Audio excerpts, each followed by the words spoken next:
Hello everybody, so in this video I'm going to talk about the positives and pitfalls of flow drills, particularly the really longer flow drills.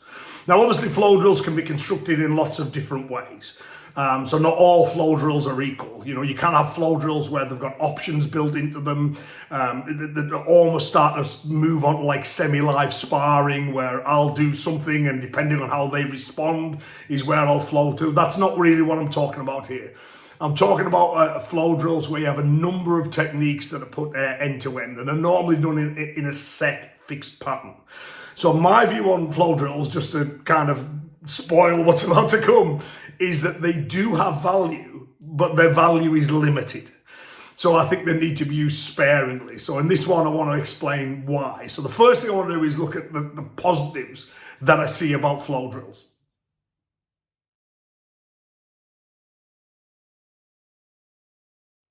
So let's look at the positives of flow drills. One obvious one is that they encourage flow. It sounds obvious, but that's one of them, you know. So the way they're normally constructed is you do a technique which the partner will counter in some way, and then you flow past that counter. Or you do a technique, they launch a counterattack towards you, which you deal with, and then you reestablish the initiative. So they're good from that ability not to freeze when something doesn't work, but just to flow on to whatever's going to work next. They can help encourage that in a compliant way when the student's not ready to do it live yet or are moving towards that point. Or there's a specific type of transition that you want to work for them to work on. So they are good for that. The other thing with them is they're fun. People do enjoy doing them. And like with all forms of training, if people enjoy doing it, they're more likely to do it more often. If they do it more often, they'll get good at it. So the fact that they are enjoyable to do can be a positive. There's a negative to that too, which we'll discuss later, right? Because I think they can be overdone, but they are fun. The other thing with them is they're engaging. So one of the things that I often use flow drills for in my own teaching is if you're looking at experienced students, people who, you know, if you said, look, drill this basic motion again, they'll have done it 100,000 times. You know, at a certain point, there's not a benefit to them in doing that. But if you take a set of techniques and create a flow drill with them that they then kind of run through, they'll find that way more enjoyable and engaging. So I've said before, I always like it when, you know, my advanced students, good fun class that tonight, Ian, really enjoyed it. And I'm going, I'm glad you thought so. I feel like an evil genius because what I've really got them to do is repeat things over and over and over again. But I've done it in a way that they found interesting and engaging. The final benefit I'm going to talk about here, there are more, but I see these are the main ones, is flow drills are very time efficient. So you get a lot done with them very quickly. So if it wasn't the main thing you wanted to work on in any given class, but let's say, you know, you'd done a few kata, you wanted to quickly go over the bunkai for that kata, it wasn't a deep dive into it, you just wanted to go over it. A flow drill that includes all the techniques or all the core techniques in that kata, you can quickly blast through, great for time efficient training. So you do the kata, you do the flow drill, boom, we're on to the next one. So they can be good for that too. So I do see flow drills having a role to play. My concern is that the role they play in a lot of training is often too big because there are negatives to flow drills, and that's what I'd like to discuss next.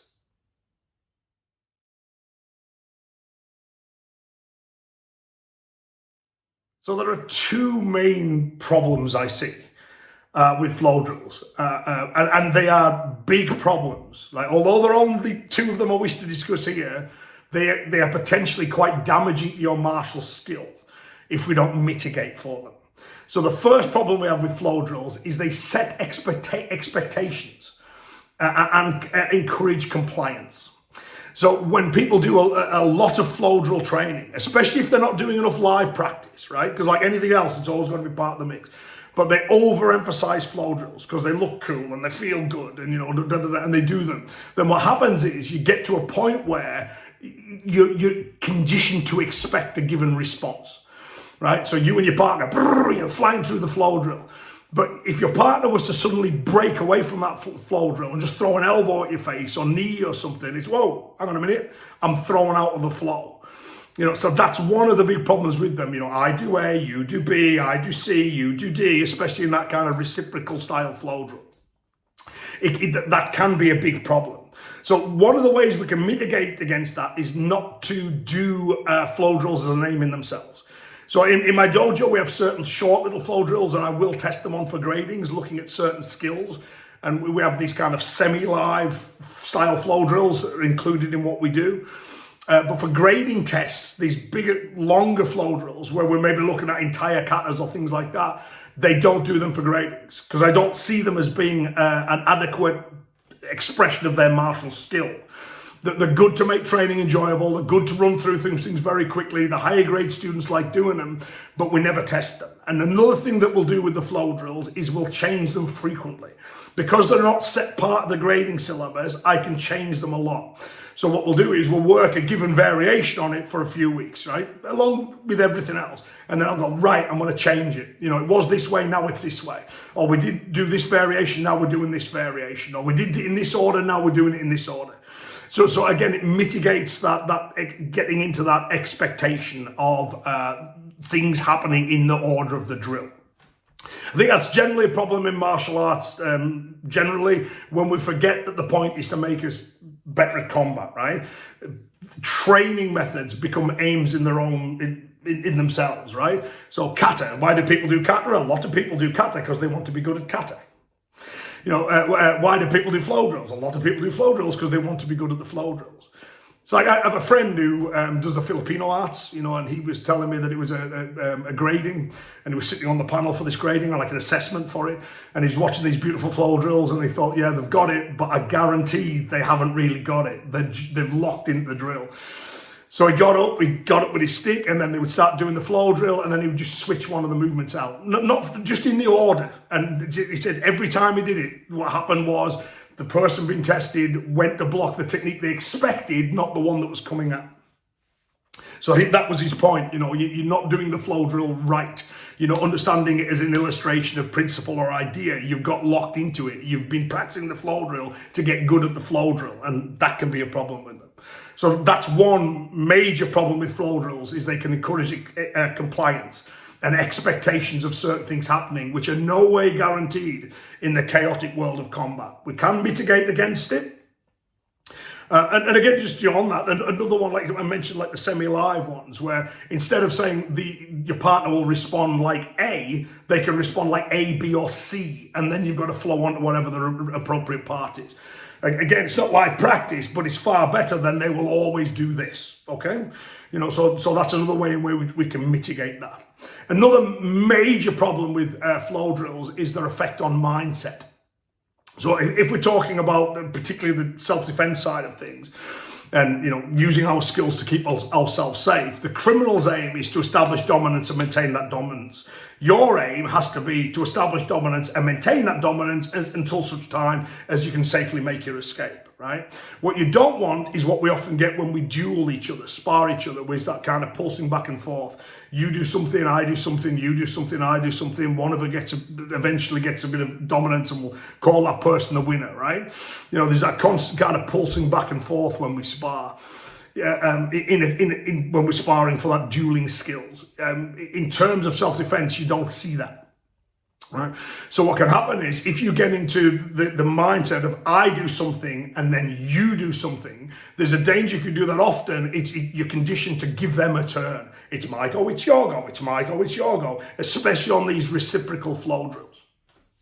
So that can be a major problem with them, because it wants to be, it's your go, it's your go, it's your go. He's unconscious. You know what I mean? Or just to make that clear, it's my go, my go, my go. By you, I meant you, not the criminal, right? So you want to establish that dominance to keep it. So where there is a place for reciprocal flow drills, because that means both of you get a lot of practice done at the same time in the dojo, again, they need to be used very sparingly, because there's a danger they can erode mindset. One of the things that you can do with that is most of the flow drills that I like to teach are based on that idea of dominance. So you establish dominance, and then what happens is, as you're attacking, the person on the other end will kind of defend those strikes, and you flow past them. Right? You know, so you're still got a flow drill, but in a way that you're trying to maintain dominance all the time. So it's not I attack you, you attack me, I attack you, you attack me. There are some good drills on that basis. but they want to be used very sparingly because of the erosional mindset. The way I like flow drills to be constructed is I attack you, you try and defend yourself, I still try and attack you. I just attack you in a different way. So that's another way in which we can kind of mitigate that a little bit. So yeah, the two main problems with them is that the people start doing them to get good at them, and that can be a problem with it. Particularly with the longer kata ones, I always caution people against this. If you see a flow drill, even if you learn it from me, for the whole of a kata or a big chunk of a kata, you should never see that as some kind of ultimate bunkai. It's not. The ultimate bunkai is you hit him once, he collapses, and you're out of there. Right? Flow, and this is important. I always tell my students this, say it at seminars, flow is the management of failure. If a technique fails, you flow on to the next thing, right? That's a skill that you need, but you don't want flow. You're managing the fact the technique has failed. You want techniques to succeed, right? That's the ultimate bunkai. You do one thing once and that's it. And if, reality is a thing, life doesn't work that way. If you tried something and it didn't work, then you immediately flow on to the next thing, right? You maintain that dominance, but you should never see flow as being desirable or big long flow drills as being cool, or a good representation of violence. They're not. They definitely have a useful part to play in overall training, but they do have problems.